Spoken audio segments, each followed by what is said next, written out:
Hi, welcome back to Fast Recap, and today I'm going to tell you about a 2015 movie called Z for Zachariah. Before we get started, be sure to subscribe to the channel. It's incredibly important to us and motivates us to create more quality content. In a world destroyed by nuclear war, there are almost no people left. Anne's family survived because years ago they settled in the mountains, where radiation does not reach. Her father left to search for survivors. Her younger brother ran after him, and Anne was left alone. In her free time from cultivating the land and preparing for winter, Anne visits the town, where the radiation is much stronger. Here she picks up books and household necessities. Anne comes here for a short time to avoid getting a high dose of radiation. When she returns home, she thoroughly washes off any dirt that may have been left on her body. She has to do everything on her own, mending the fence, digging in the ground, hunting. She is always alone and tired of it. Last winter, Anne almost died of cold and hunger. One day while hunting, when Anne was checking her traps for hares, her dog smelled something.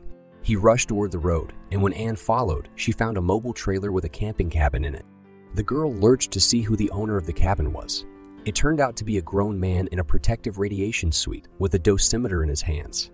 He had obviously come from far away, and now he was incredibly happy to find a land where there was almost no destructive radiation. The man immediately took off his suit and ran to a waterfall nearby. Anne decided too late to come out of hiding. When she found the stranger, he was already swimming in the water. The man was scared and grabbed his gun.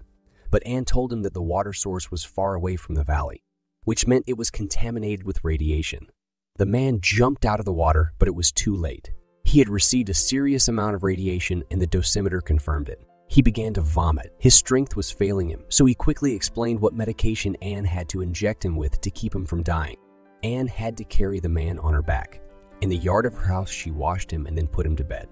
The next day, Anne went back to the stranger's trailer to get the medicine. She brought the trailer back to her house and continued to care for the stranger until he was feeling better. When he regained consciousness, it turned out that his name is John Loomis. Anne prayed to God that Loomis would recover. Her father was a pastor. He had built a small church in the valley so that the local people could come there and listen to sermons. This church had an organ, which Anne still played from time to time. The prayers, or maybe Anne's care, had worked. Loomis got to his feet. He told the girl that he had been a military engineer and had only escaped because he had been in an underground bunker at the time of the bombing. He himself had designed that protective suite in which he had traveled across the country. And everywhere he saw only dead bodies and destroyed cities. Loomis was ready to give up his quest when he found this place. Anne tells Loomis about her brother and father. She shows him a photo, and Loomis thinks her brother's face looks familiar. Anne tends to the farm, milking the cow and tending the vegetable garden while Loomis recovers from the radiation damage. The girl digs up the soil and uproots rocks by hand, although she has a tractor. Loomis asks her about it, and Anne admits that the tractor is out of fuel and gas stations without electricity don't work.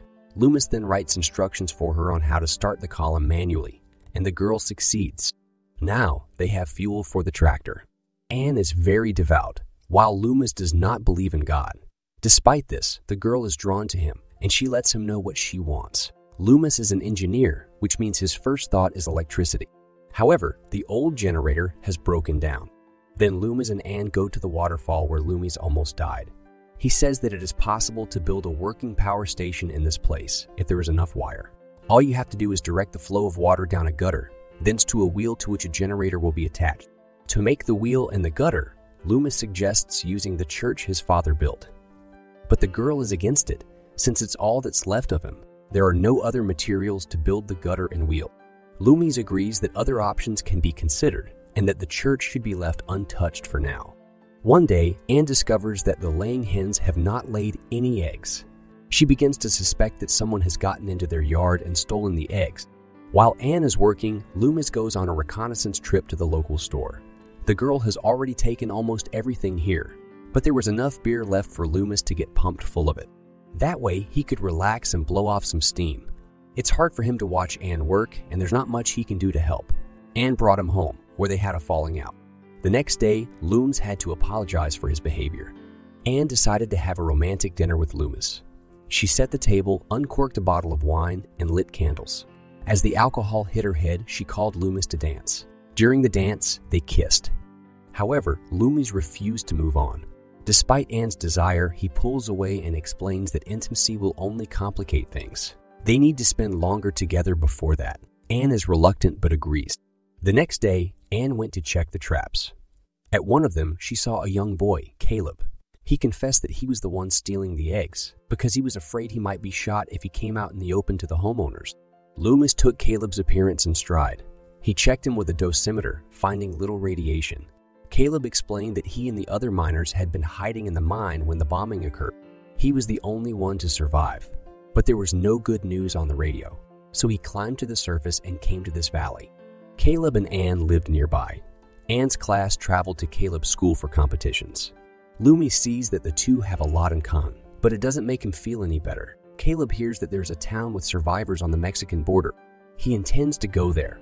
Loomis is fine with Caleb leaving, but Anne insists he stay with him for a few days. He needs to recuperate and get healthy. At the table, Loomis tells the story of how he met a teenager stricken with radiation on the way here. He begged to kill him, but Loomis couldn't, so he left him to die on the side of the road. Caleb told him that his partner had killed the other miners, but for some unknown reason, he had spared Caleb. At that moment, Caleb looked into the eyes of the killer for the first time.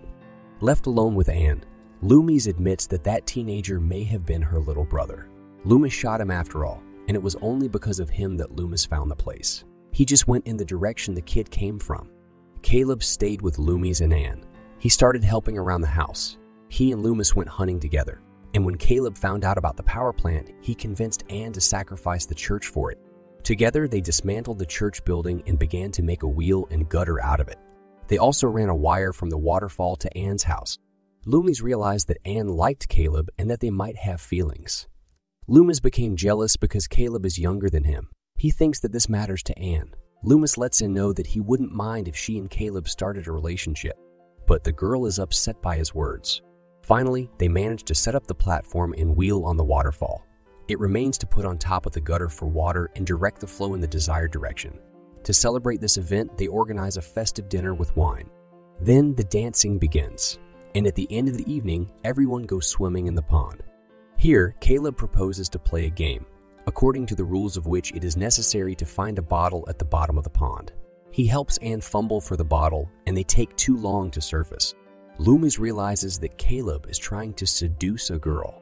Loomis is drunk. He is afraid of losing Anne, and so when they come to dry land, he takes her aside and confesses his love. At home, however, Loomis finds himself too drunk to continue the evening. Anne puts him to bed and then goes to Caleb's place. They make love. The next day, the three of them sit at the table and eat breakfast. Anne is acting strangely and is afraid to look Loomis in the eyes. He realizes that something has happened between the two of them. Loomis suggests that Caleb finish building the watermill today, and Caleb agrees. On their way to the waterfall, they make a stop at a field. Loomis is jealous and tells Caleb that he is the one who asked Anne to sleep with him to keep such a valuable employee. Caleb, however, sees that Loomis is saying all this out of jealousy and laughs in his face. Together, they go to install a gutter on the waterfall.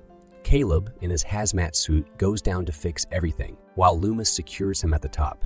When it's done, Caleb slips, but Loomis pulls him up. This is when the guy falls again, but Loomis holds him up again.